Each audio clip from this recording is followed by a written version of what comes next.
खड़गे जी आ रहे हैं, प्रस्तावक होंगे, अशोक गहलोत प्रस्तावक होंगे। छत्तीसगढ़ के लोग दिग्विजय सिंह के साथ ज्यादा कनेक्ट थे, चाह रहे थे।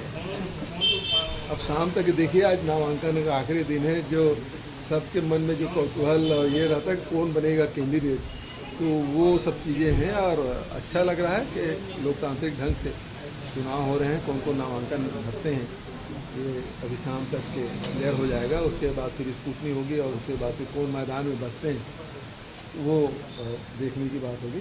भारतीय जनता पार्टी में तो पता ही नहीं चला कि उसके राष्ट्रीय अध्यक्ष कब दोबारा बन गए। सर अगर मतलब 15 साल मौका मिला, सब खराब करके दिए हमको।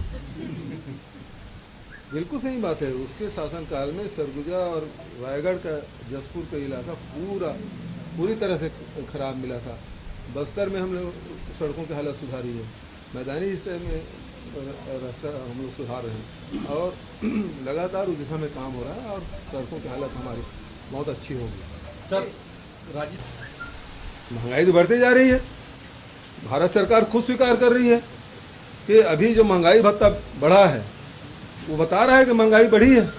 तो महंगाई रोकने के लिए सरकार क्या कर रही है, ये तो चिंता का विषय है। एक तरफ रोजगार मिल नहीं रहा है और जो नौकरियां थी वो खत्म करते जा रहे हैं, और दूसरी तरफ महंगाई बढ़ती जा रही है। मतलब देश की जनता को दोहरा मार।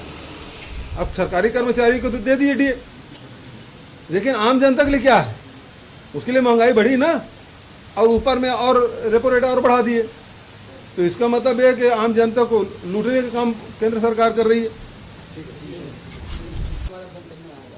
मुझे जानकारी नहीं भी आपके माध्यम से। भारत सरकार के द्वारा कांग्रेस की यात्रा, जो राहुल गांधी की भारत जोड़ो यात्रा पहुंच गई और वहां पे पोस्टर्स भी राहुल गांधी के फाड़ दिए गए जो लगे हुए थे, तो इसको किस तरह से देखते हैं? क्या वहां पे विरोध वगैरह भी होगा, कांग्रेस सामना करना पड़ेगा? इसकी पूरी संभावना है कि बीजेपी और उससे जुड़े हुए जो संगठन हैं वो राहुल गांधी जी के पदयात्रा से जो लोकप्रियता मिल रही है और लोग जो जुड़ रहे हैं, तो उससे बाधित करने के लिए वो किसी स्तर पे उतर सकते हैं। इसकी पूरी संभावना।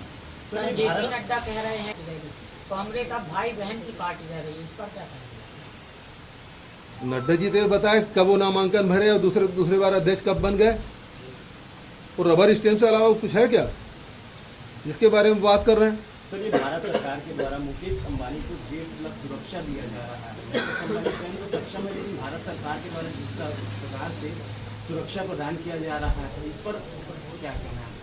अब भारत सरकार जो समीक्षा की होगी उसके आधार पर दिए होंगे। अब वो सुरक्षा तो किसी भी दे सकते हैं, लेकिन अपने लोगों को मोबिलाइज करने के लिए भी ऐसा कर सकते हैं। अब वो पूरे घटनाक्रम के बारे में मुझे जानकारी नहीं है, इसलिए हर विषय में मैं टिप्पणी करूं उचित नहीं है। देखिए, आरक्षण के मामले में भारतीय जनता पार्टी का दोहरा चरित्र रहा है। पहली बात तो भारत सरकार ने जो चिट्ठी लिखी उसको वो दबा के बैठे रहे। फिर आदिवासी लोग आंदोलन किए, 2016-14 का था जो मध्य प्रदेश में था, उसी को वो चलता रहा। जब 2011 में आंदोलन किए तो फिर इसको 58% किए।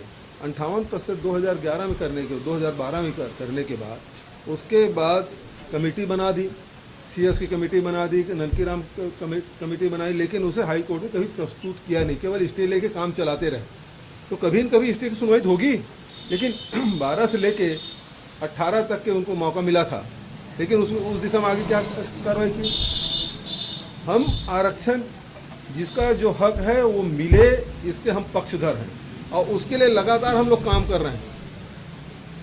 आरक्षण लोगों को मिले, अनुसूचित जाति को मिले जितना उसकी जनसंख्या है, जनजाति को मिले जितनी उसकी जनसंख्या है, पिछड़े वर्ग को मिले जो मंडल आयोग ने सिफारिश की है, लोकसभा में जो पारित की है EWS के लिए वो मिले, और इसके लिए हमने नोटिफिकेशन किया, स्टे लिए। उसके बाद हमने क्या किया, हम हेड काउंट के लिए पटेल कमेटी बना दी।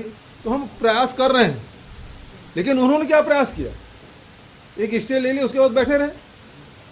तो भारतीय जनता पार्टी ये बताए तो वो क्या चाहते हैं, उसका स्टैंड क्या है आरक्षण के मामले में, वो पहले क्लियर करें।